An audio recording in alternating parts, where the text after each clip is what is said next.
నిన్న చంద్రబాబు గారు తిరుపతిలో 5,000 గుడులు దళిత కాలనీలలో టీటీడీకి సంబంధించి 5,000 గుడులను కట్టిస్తాము అని చెప్పడం జరిగింది. దీన్ని కాంగ్రెస్ పార్టీ తీవ్రంగా వ్యతిరేకిస్తుంది. చంద్రబాబు గారు ఆర్ఎస్ఎస్ కి ఎందుకు ఇంత మద్దతు ఇస్తున్నారో, బీజేపీ సిద్ధాంతాన్ని ఎందుకు నెత్తినెత్తుకుంటున్నారో ప్రజలకు సమాధానం చెప్పాల్సిన అవసరం ఉంది. బీజేపీ పార్టీ ఒక మతతత్వ పార్టీ. మతం పేరుతో చిచ్చు పెట్టాలి, ఆ మంటలో చలి కాచుకోవాలి. ఇదే బీజేపీకి తెలిసిన రాజకీయం. అలాంటి బీజేపీకి చంద్రబాబు గారు మద్దతు ఇచ్చారు. ఈ రోజు బీజేపీ పార్టీ అధికారంలో ఉంది అంటే చంద్రబాబు గారు ఇచ్చిన మద్దతు వల్లే బీజేపీ అధికారంలో ఉంది. మొన్న కూడా చూసాము, ఈ ఆర్ఎస్ఎస్ సిద్ధాంతం మతము కులము పేరుతో ఈ రైటిస్ట్ విధానాన్ని కాంగ్రెస్ పార్టీ వ్యతిరేకించింది. కానీ చంద్రబాబు గారేమో మొన్న ఉపరాష్ట్రపతి ఎన్నికల్లో కూడా ఆర్ఎస్ఎస్ అభ్యర్థికే మద్దతు ఇచ్చారు. సరే, మిత్రధర్మం కదా అని చాలా మంది అనుకోవడం జరిగింది. కానీ చంద్రబాబు గారిని కాంగ్రెస్ పార్టీ సూటిగా ప్రశ్నిస్తుంది. చంద్రబాబు గారు, మీరు బీజేపీకి మద్దతు ఇస్తున్నారా లేక ఆర్ఎస్ఎస్ లో మీరు చేరేపోయారా? ఈ రోజు చంద్రబాబు గారు ఆర్ఎస్ఎస్ లో చేరినట్టుగా బీజేపీ మనిషిగా మాట్లాడుతున్నారు.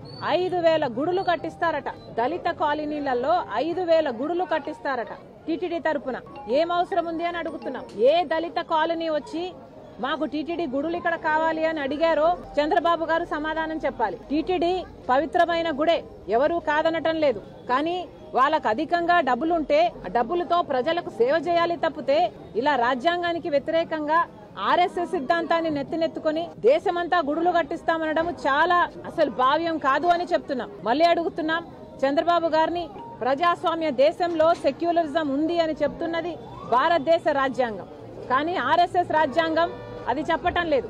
హిందువులు మాత్రమే మనుషులు, మిగతా వాళ్ళంతా పురుగులు అని చెప్తుంది ఆర్ఎస్ఎస్. మరి చంద్రబాబు గారు ఆర్ఎస్ఎస్ లో ఎందుకు చేరారో, బీజేపీ మాటలు ఎందుకు మాట్లాడుతున్నారో సమాధానం చెప్పాలి. చంద్రబాబు గారు మళ్ళీ అడుగుతున్నాం, ఈ మీరు గుడులు కడతామంటున్నారే దళిత కాలనీలలో, ఈ గుడులలో పూజారులు ఎవరు? బ్రాహ్మణులు ఉంటారా?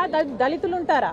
చంద్రబాబు గారు రాసివ్వగలరా పూజారులంతా దళితులే ఉంటారు అని? ఎస్సీ ఎస్టీ కాలనీలలో అసలు టీటీడీ గుడులు కావాలి అని చంద్రబాబు గారికి ఎవరు చెప్పారు? ఎందుకు నెత్తినెత్తుకుంటున్నారు? ఇది 5,000 గుడులు దళిత కాలనీలో టీటీడీ కట్టించడాన్ని కాంగ్రెస్ పార్టీ తీవ్రంగా వ్యతిరేకిస్తుంది. ఇది మన సెక్యులరిజం విధానానికి చాలా వ్యతిరేకం. చంద్రబాబు గారికి దళితుల మీద ఏ మాత్రం శ్రద్ధ ఉన్నా మొన్న హైకోర్టు ఇచ్చిన తీర్పు ప్రకారం ఎస్సీ లేదా దళిత హాస్టళ్లలో 200 మంది ఆడపిల్లలకి ఒకటే బాత్రూమ్ ఉందంట. అలా ఉన్నాయి ఆ వెల్ఫేర్ హాస్టల్స్. ఆ బిడ్డల గురించి, ఆ దళితుల గురించి మీకు ఏ మాత్రం అక్కరున్నా వాళ్ళ వెల్ఫేర్ గురించి ఆలోచన చేయండి. ఆ హాస్టళ్లు బాగు చేయండి. వాళ్ళ కాలనీలలో డ్రైనేజ్ సిస్టమ్స్ లేవు, వాళ్ళ కాలనీలలో రోడ్లు లేవు, సరిగ్గా నీళ్లు రావు, కరెంట్ ఉండదు దళిత కాలనీలలో. ఇవేవి పట్టించుకోరు. కానీ దళితుల కాలనీలలో మీరు 5,000 గుడులు కడతారా? ఇది ఎక్కడి న్యాయం అండి? కాంగ్రెస్ పార్టీ దీన్ని తీవ్రంగా వ్యతిరేకిస్తుంది. చంద్రబాబు గారు ఈ ఆలోచనని వెనక్కి తీసుకోవాలని డిమాండ్ చేస్తుంది కాంగ్రెస్ పార్టీ.